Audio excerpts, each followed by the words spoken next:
Ang ganda ng farmland na to mga kaprops, oh.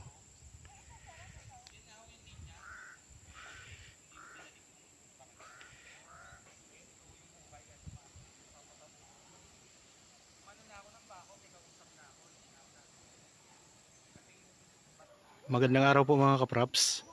Nandito ako ngayon sa bayan ng Mahayhay, Laguna. So mayroon tayong property na pupuntahan ngayon dito po sa Barangay Burgos. Ito yung mga kaprops ang right of way. So bali nakapangalan na po sa may-ari itong tax declaration ng right of way na to. Itong direction na to mga kaprops, yan ay papunta sa National Highway. Nasa 2.3 kilometers lang po ang distansya nito papunta sa National Highway. Tapos sementado na po lahat ng dadaanan natin. Ang distansya naman po nito sa town proper ng Mahayhay ay nasa 8.6 kilometers mga kaprops. Tapos mas malapit to sa bayan ng Lukban. Kasi ang distansya naman nito sa bayan ng Lukban ay nasa 8 kilometers lang. Okay? Ako nga po pala si Bads, ang inyong laging kasama para sa virtual viewing sa mga property na i-offer namin. Habang kayo po ay nagpapahinga at nagre-relax dyan sa inyong kanya-kanyang pamamahay, samahan nyo po ako sa pag-iikot dito sa property. So mula dito mga kaprops sa sementadong kalsada na to, ang distansya ng property, itong right of way niya, ay nasa 53 meters lang po. Tapos ang lapad nito mga kaprops ay 3.5 meters. Ayan mga kaprops, oh. Meron na tayo ditong nakabakod tayo ng mga kaprops ng yero. Ito. Ayan. Okay, pasok po tayo. Ang sukat ng property na i-offer ko sa inyo ngayon mga kaprops ay 4,977 square meters. Konti na lang po para maging kalahating hektarya. Mayroon na itong linya ng kuryente at mayroon na rin po itong linya ng tubig. Ang isa sa kagandahan dito, wala tayong babayaran dito sa tubig mga kaprops.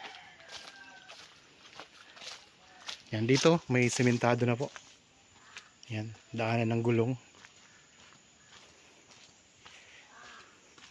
Tingnan natin kung anong mga tanim sa loob. Meron na po itong bahay dito sa loob mga kaprops. Okay, hanggang dito po ang 53 meters. Tapos ito na yung property. Yan.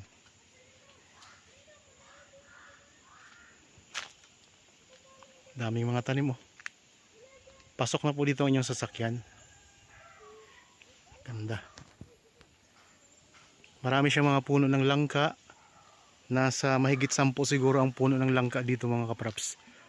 Tapos meron din po itong mga puno ng mga lansones. Maraming lansones ito. Okay, tara. Tingnan natin. Ayan, maraming mga langka mga kaprops, oh. Dami. Tapos meron din itong mga tanim na hardwood. Merong guyabano. Merong mga puno ng kaimito.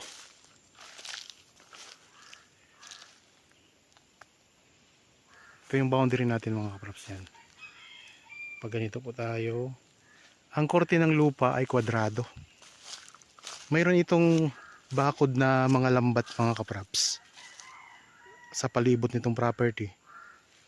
Ang kagandahan po mga kaprops pa ay mayroon na rin po itong mga poste na pwede nyong gamitin kung sakaling mabili nyo ng property. Ang lahat kasi ng gamit na nandito sa loob ng property na to ay kasama po sa bintahan. Okay, ikot ko lang ang camera, ha. Ito yung pinaka boundary natin, ha. Meron itong maliit na sapa. Yan dito sa gilid mga kaprops. Yan, ito yung sapa dito. Tapos ang korte nga nito ay square o kwadrado. Tara, ikutin natin, ha.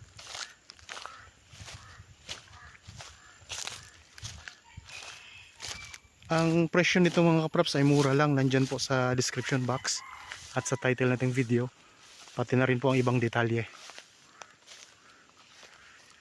Ayan, ang dami mga kahoy. May mga hardwood dito mga kaprops na mga tanim. Ayan. At meron tayo ditong magandang view kasi tanaw natin dito ang Mount Banahaw. Ayan mga kaprops. Natatakpan lang ng Mount Banahaw. Nasa halos paanan na tayo ng Mount Banahaw mga kaprops eh. Ayun.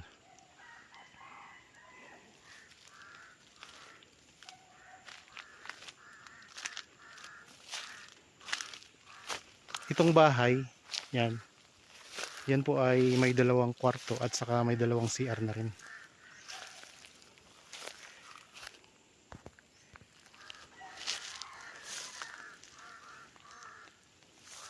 Ayan ang pinaka-corner ng property. Ayan mga kaprops. Yan, kasama po itong mga punong kahoy. May mga puno ng kalamansi.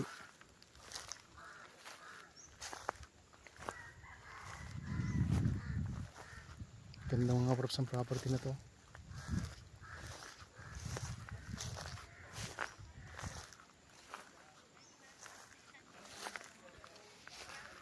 Pantay din ang lupa.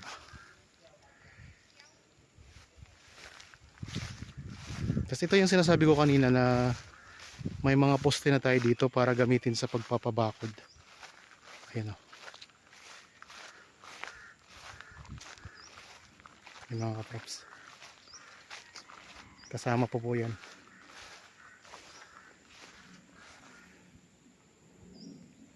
Ito yung poste na to, ito yung nilalagay natin sa palibot para lagyan din ng cyclone wire o kaya ay barbed wire.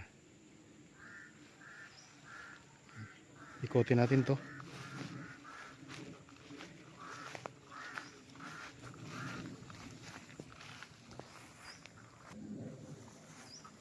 (4,977 square meters to mga kaprops na.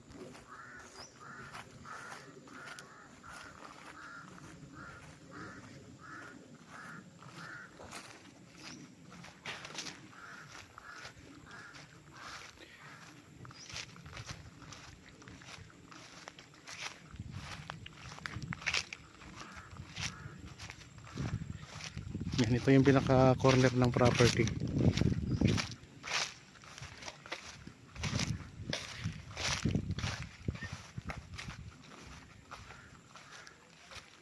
Tapos ang boundary nga nito mga kaprops, meron din sapa dito. Ayan po.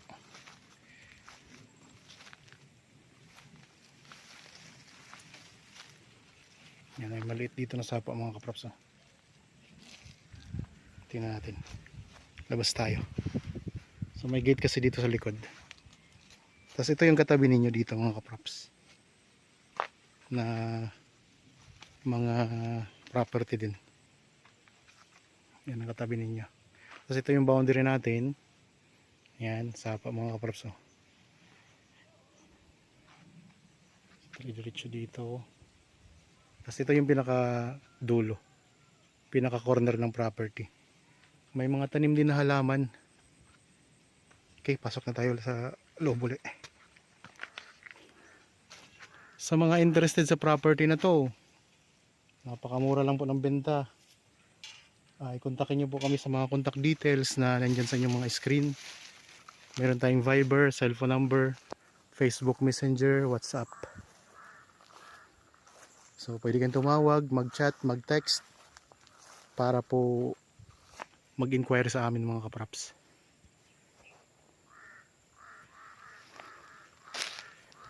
Dito tayo ngayon sa may bandang likuran mga kaprops ha. Sa pinakalikod na part ng property. Kasi galing tayo doon kanina oh. Yun yung pinanggalingan natin. Nandoon yung gate. So ngayon iikutin natin to. Literal natin na iikutin mga kaprops. Ganda ng view kasi tanaw natin dito ang Mount Banahaw.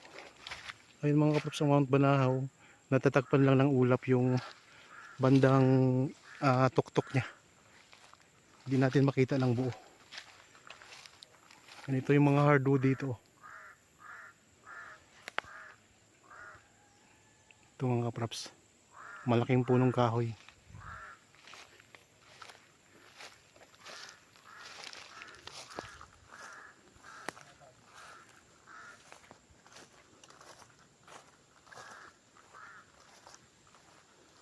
May mga dalanghita din pala. Ang puno ng ano dito, lansones, ay nasa mahigit 100 po. Ayon po sa may-ari mga kapraps. Tapos ito yung bahay. Oh.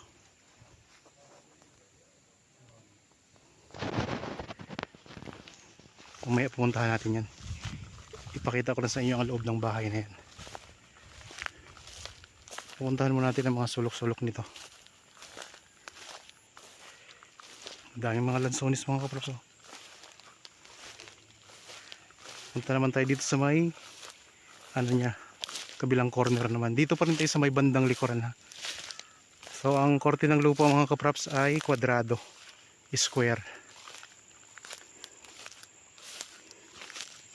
May boundary na sapa.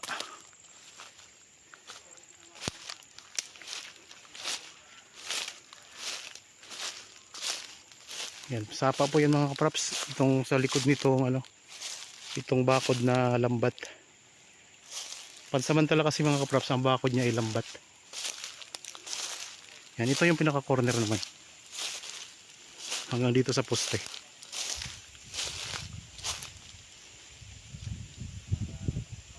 So pwede nyo ilagay dyan ng ano, dito ihiliran ninyo ang mga poste na semento na nandun na pinakita ko sa inyo mga kapraps. So ito yung pinaka corner ng property ha, sa may bandang likuran.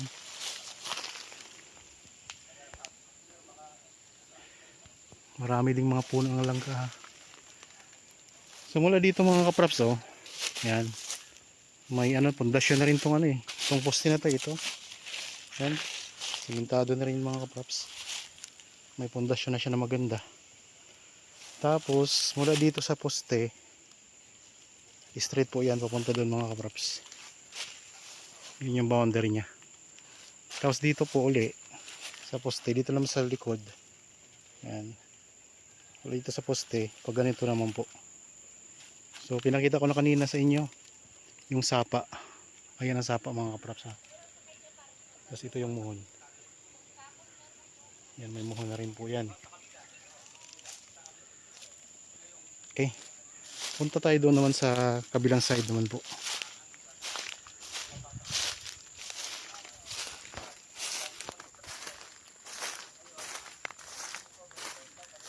May sapa siya dito sa may likodan. Mayroon ding sapa doon sa may bandang harapan mga kapraps.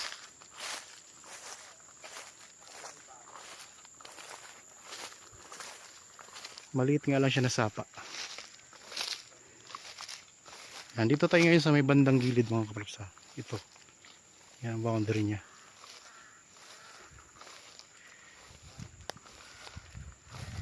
May sapa pala Sel. Sel, may sapa. Dito. Saka dito. Dito meron din sa harap. Sapa.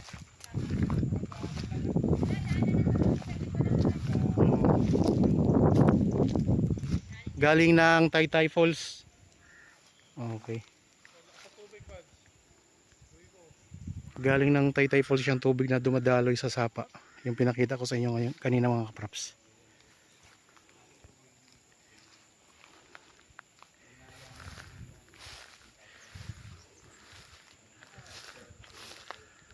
Dito, tanaw natin ang Mount Banahaw mga kapraps. Oh. Ayan. Sa Mount Banahaw na po yan. Mula dito mga kapraps. Pag ganito, yan Mount Banahaw po yan. Natatakpan lang po ng ulap. Tapos dito pala sa harapan, hindi talaga siya totally sapa mga kapraps. Daanan lang talaga siya ng tubig. Kasi maliit lang po kasi yan eh. Tapos ayan oh, ang mga langka, marami na rin mga bunga. Meron na rin kayong ano dito, meron na kayong tangke ng tubig oh. So take note po, walang babayaran po ng tubig dito. Wala kayong babayaran. Meron ding puno ng kamyas. Okay. Yan, ito na yung pinaka corner naman dito sa may harapan. So ito yung corner niya. Pag ganito po, hanggang doon po sa gate na pinasukan natin kanina.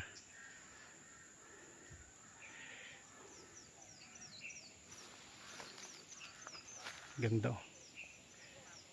Ang ganda pati ng klima dito, malamig dito sa Mahayhay. Maaliwalas, tapos ang ganda ng mga halaman natin dito mga kapraps oh.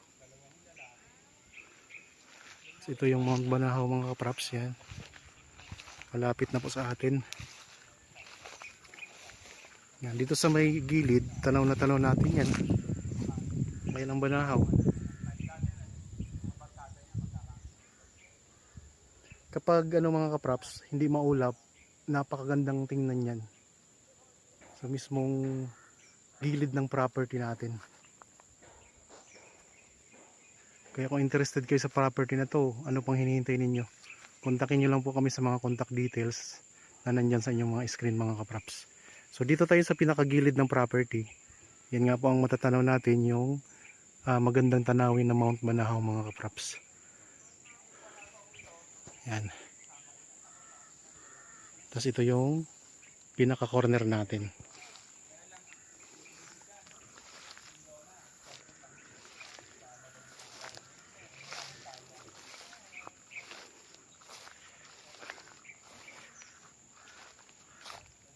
Papasok ako dyan, Isel. May dalawang kwarto itong itong bahay na to mga kapraps. Dalawa pala ang konti, ang niya, ang tawag nito, yung tangke. Dalawa ang tangke niya. Dito sa gilid meron tayong dito, sliding door. Yan, sliding door siya na salamin. Ito. Tara, pasok tayo. So dalawang kwarto to, ito yung isang kwarto. Ayan po.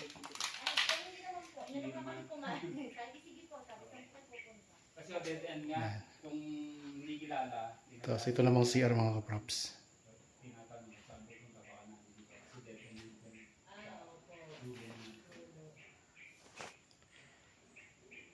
So nakatiles na rin tong sahig ng CR.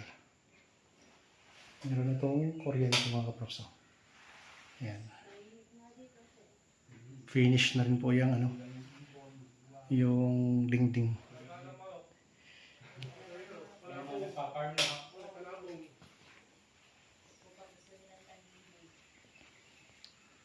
May kausap na ako yung anak ko kasi nakapost siya sa... Okay, punta tayo doon sa loob. Ito retard kernel. Sa ano ho yata, sa 11 ba o 12? Yan, hindi po ito kasamang mga kahoy na to. Ito lang po, itong mga poste. Kasama po yan sa bintahan mga kapraps. Toy, pwede makapasok dyan? Pakita ko lang. Huwag nyo na lang kami sasama. Oh. Mahihayin. Pasok tayo dito. Yung panganay ko 33 na, ito 25 na.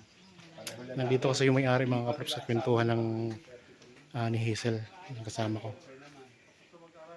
Yan, mayroon tayo dito maliit na balkonahe. Cute. Pag nandito tayo, yan, ang ganda ng mga tanawin natin dito.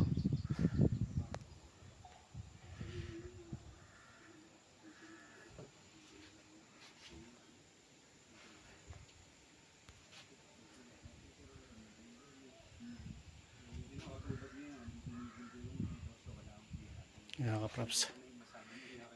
Tapos papasok tayo dito sa kwarto. Yan, may kusina po itong isang kwarto na to.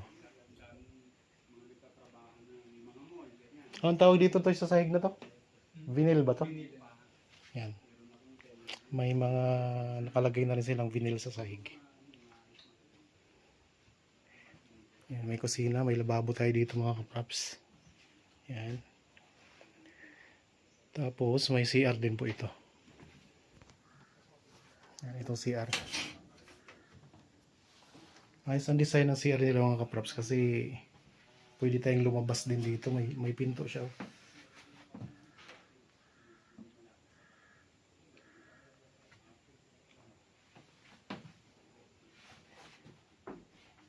Di-flush na rin po yung CR nila.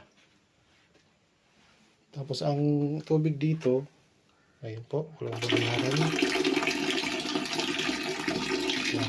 Malakas po ang tubig. Tapos pwede na tayo ditong lumabas. Ayan mga props. So may daanan din siya palabas.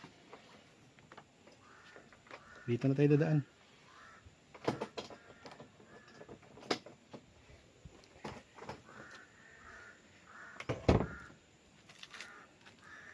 Okay, naipakita ko na sa inyong bahay. Dalawa ang kwarto niya. Tapos ayun ang bubong niya. Itong linya ng kuryente.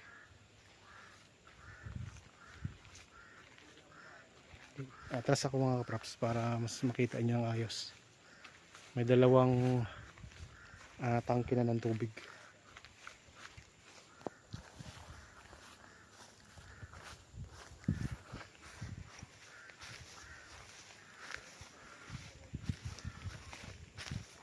Ulitin ko lang po, ang sukat nito ay 4,977 square meters mga kaprops. Konti na lang kulang para mag kalahating hektarya.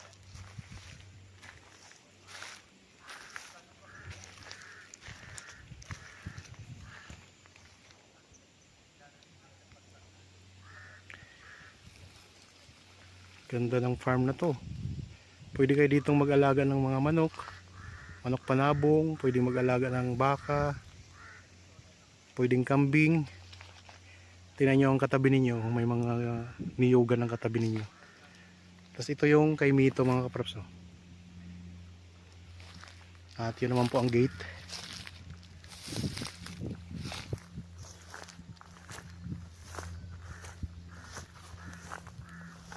Yan.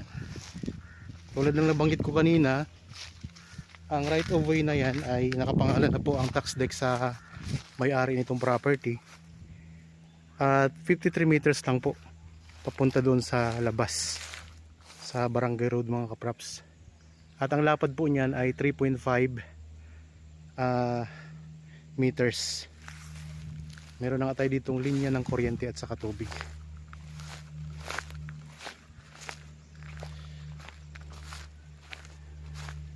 Merong sapa sa likuran mga kaprops. Tapos dito sa harapan ay meron ding maliit na daanan ng tubig. Naipakita ko naman sa inyo kanina yung yung sapa. Tapos meron tayong mountain view, ang Mount Banahaw. Tingnan nyo ang puno ng langka, may bunga na rin yan.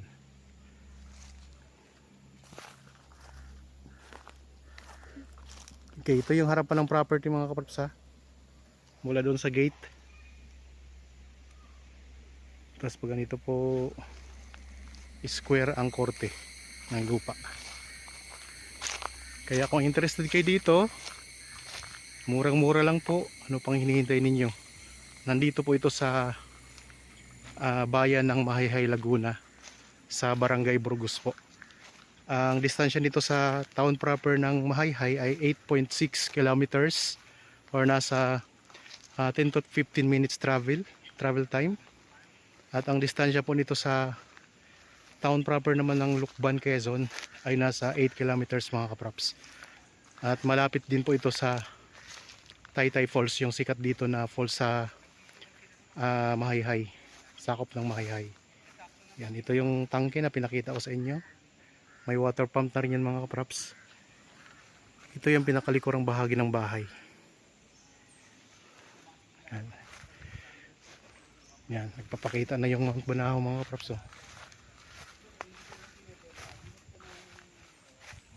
So ang tuktok lang hindi natin makikita kasi may mga ulap. Yan yung view natin. Mga langka, daming langka.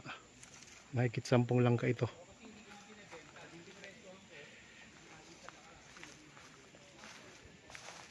Okay. Dito tayo sa may harapan ng bahay mga kaprops.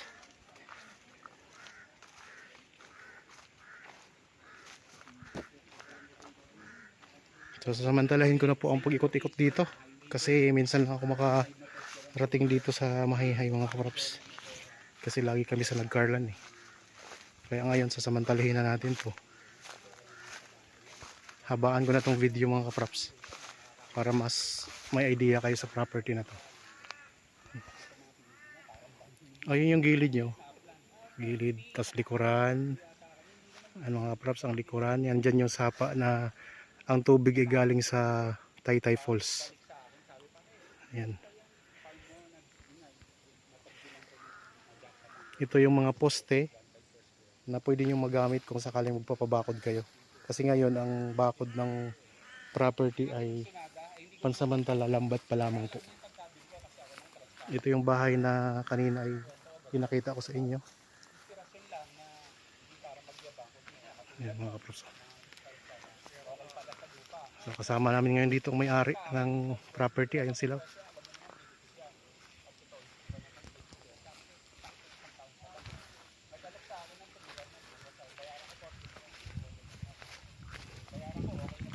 Okay.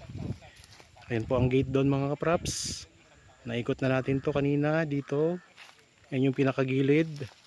Tapos ito yung may sapa. Yun yung may ano mga kaprops, yung may nakita tayong palayan kanina, yung pinakita ko sa inyo. Hanggang doon po ang corner dito sa likod. Tapos pag ganito mga kaprops. At yun po ang Mount Banahaw. Malay nyo po kung sakaling mag site viewing kayo dito ay walang ulap, mas lalong maganda po ito mga kaprops. Matatanaw nyo yung Mount Banahaw kasi yung area na yan mga kaprops, yun yung Mount Banahaw dyan.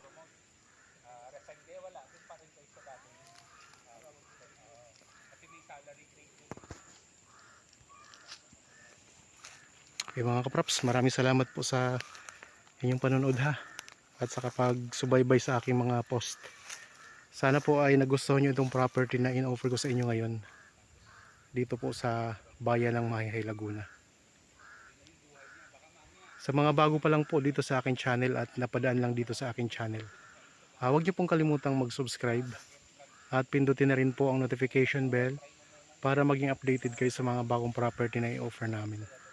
Maraming salamat po mga kaprops, lagi tayong mag-iingat at God bless po sa ating lahat.